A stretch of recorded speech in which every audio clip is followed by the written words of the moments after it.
Из солнечного Южного Китая передаю солнечный привет. Я наконец-то у моря. Напоминаю, что я приехал со своей компанией на Санью отдыхать на юг Китая, на остров Хайнань, на где-то 4-5 дней. Вот сегодня уже второй день. А у Хелены, к сожалению, не получилось приехать, у нее не было отпуска. Поэтому она, бедняжка, работает в холодном Шанхае. А я буду жариться под солнцем.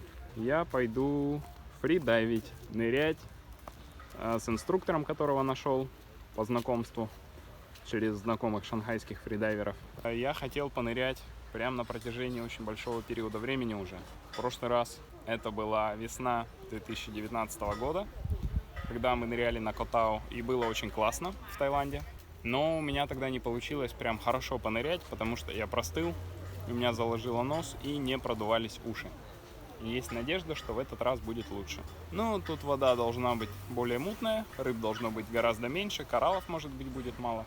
Но самое главное — это хорошенечко понырять и поснимать.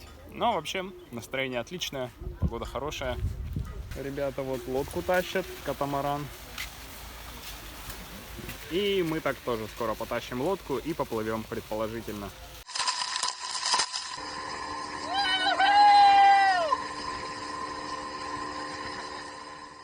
И вот спустя полчаса мы наконец-то добрались до точки назначения.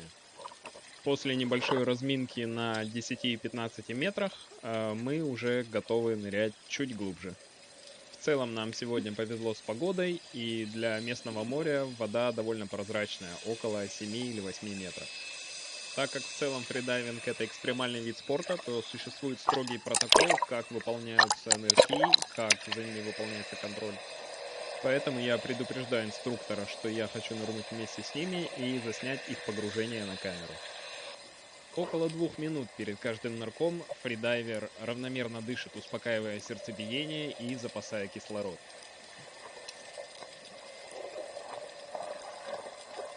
В этот момент я понимаю, что дайвер уже уходит за пределы зоны видимости, и ныряю следом. Следуя фридайверскому протоколу, инструктор тоже ныряет вниз, чтобы встретить всплывающего дайвера где-то на середине пути, примерно на 10-метровой глубине. По какой-то причине в этот раз он всплыл раньше, чем мы планировали. Скорее всего, у него возникли проблемы с продувкой, то есть компенсацией давления на уши. Поэтому дайвер все сделал правильно и всплыл до того, как это привело к каким-либо травмам. Спустя несколько пробных нырков я готовлюсь к установлению личного рекорда. Нырок на глубину 24 метра. Сердцебиение успокоил, финальный вдох, вытаскиваешь загубник, зажимаешь нос, продуваешься, нырок. И что-то идет не так, потому что нырок выполнен некачественно, так как я еще не привык к таким длинным фридайверским лафтам. А львиная доля внимания у меня направлена на камеру. Прозрачность воды не идеальная, и поэтому чем глубже я иду, тем темнее становится и тем страшнее становится. Я начинаю смотреть на дно.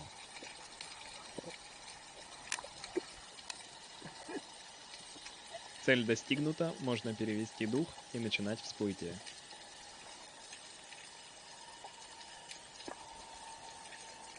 Как и полагается, примерно на 10-15 метрах меня встречает инструктор. Ведь именно на последних 10 метрах всплытия фридайверу может понадобиться помощь. В соответствии с фридайверским протоколом, успешное завершение нырка символизирует восстановительный вдох, снятие маски и знак, что все в порядке.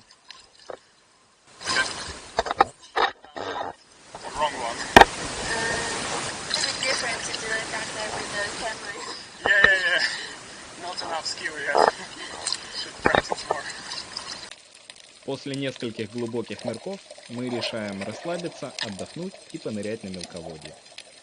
Глубина здесь небольшая, где-то 5-7 метров, поэтому можно не торопясь плыть вдоль дна, смотреть на кораллы и рыбок вокруг.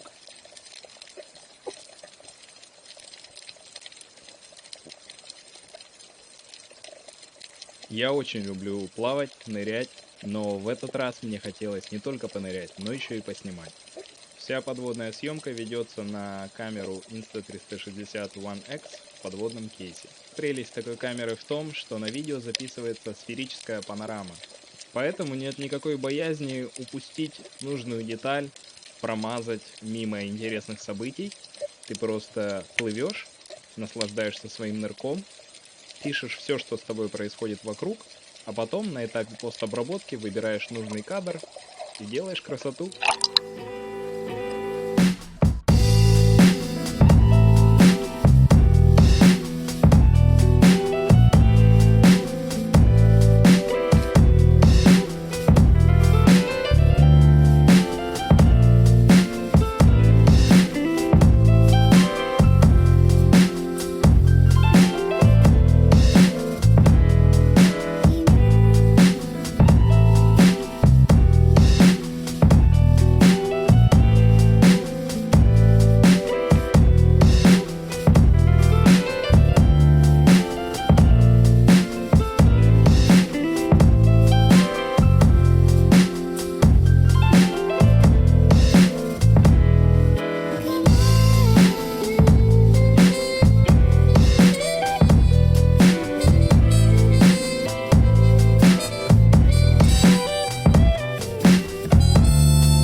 Отлично.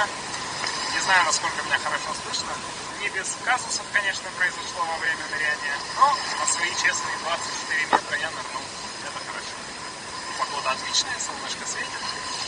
Так что идем на выход.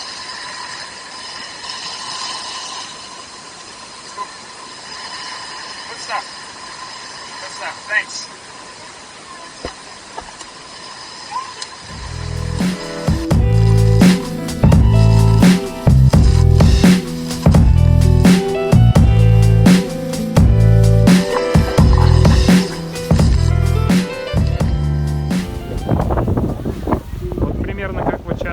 Парень аккуратненько так выехал. Наш вот этот дурак разогнался на лодке и вылетел. Собственно, вылетел вот на берег с такого вот расстояния. Он еще на волну, видимо, что ли, перед собой гнал. Ну и прям вот хорошо вот отсюда так жух. И прямо вот туда на песок.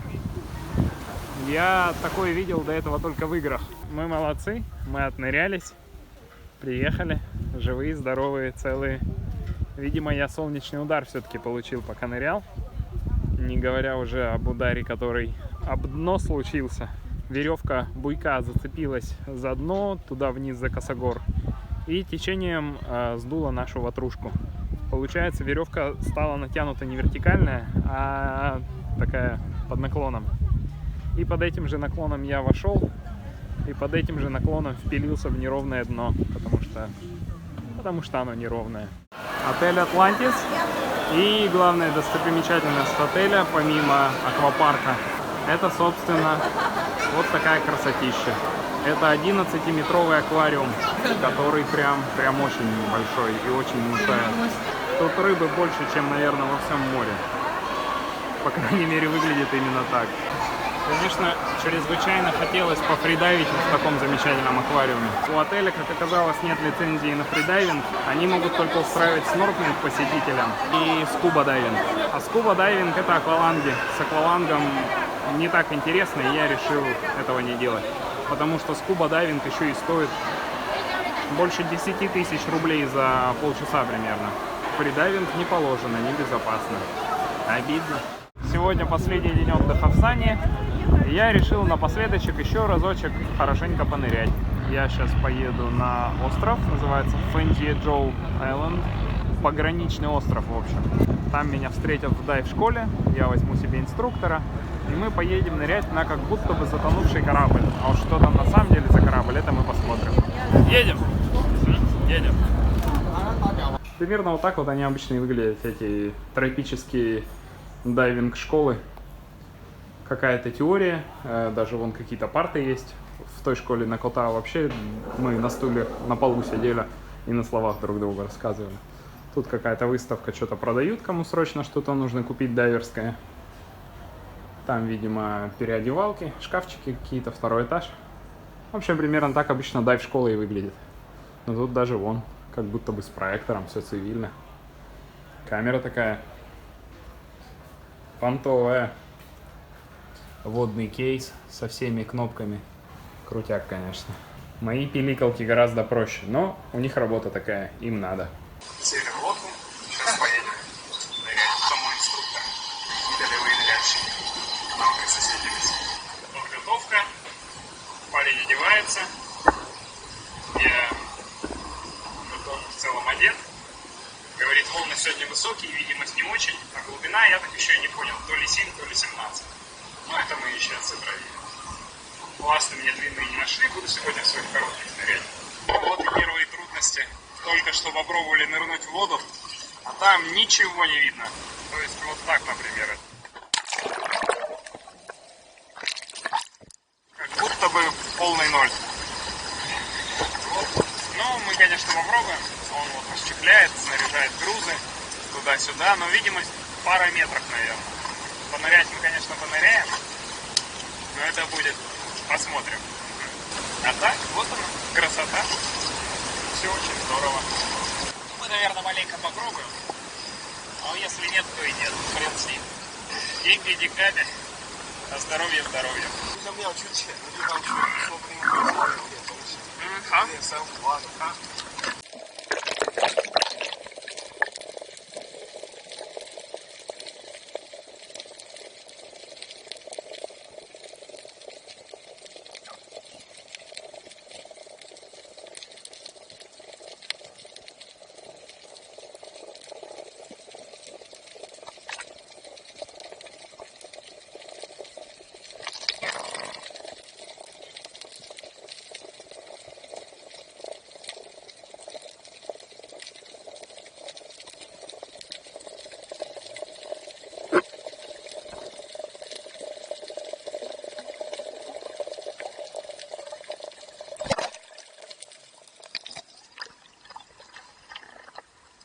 Конечно же, я первым запускал китайца вот этого. Он нырял, смотрел, говорил, что там более-менее дно нормальное. Ну а что он там увидит? Такая же чернота. Вот. И так и ныряли. Даже если ты натыкаешься рукой на морского ежа условного, чтобы он тебя только чуть-чуть наколол, а не пробил насквозь. Так ни хрена и не нашли. Потому что темно. На дне мы нашли трос. Видимо, от лодки к берегу или куда-то.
还是兴致，对对对，因为在上海我们没有什么都没有，什么都没有。И самое глубокое, что я сделал тут, это 18 метров. Быстро становится очень темно. И вот я смотрю какие-нибудь видео, фридайверы, подводная охота, и там они ныряют на 50-60 метров, и там уже становится темновато. Но все равно все видно. То есть темно, под водой становится, наверное, судя по ютубу, метров 70-80 глубины. А тут 15 метров, и все, и чернота. И ты плывешь, и там реально черным черно. То есть смотришь наверх, там еще что-то видно, ну как бы свет. А на дно смотришь, может контраст еще такой. Плывешь, и вообще ничего не понятно. То есть ты руку вытянул по веревке, и она уже скрывается в темноте, эта рука. Я камеру вот так вот вытягиваю подальше на селфи-палке. И чуть-чуть мигающий огонек в записи вижу, а уже саму камеру не вижу, потому что ее тоже не видно. И вот эти последние 3 метра, вот от 15 до 18, потихонечку уже ластами еле шевеля, вот буквально, чтобы уже падаешь как перышко.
На 18 за глаза. С 15 до 18 3 метра падаешь. Вообще ни хрена не видно. Ну и хорошо. Мы молодцы. Живые, здоровые. Кайф. Водичку сейчас пойдем попьем. Шиманов уже. Хахела. Шуми. Ся. Тау. Шибами. 没看到，就我试一下那个鞋，但是我没看到什么东西，太害怕了，太害怕了，对。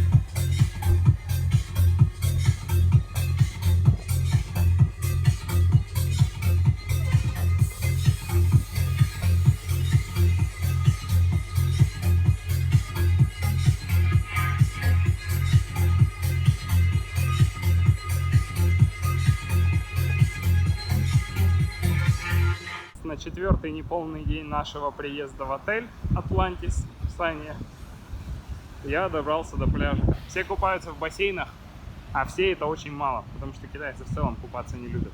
На волнах попрыгаю и тоже лягу, потому что в одного переться в такую даль небезопасно.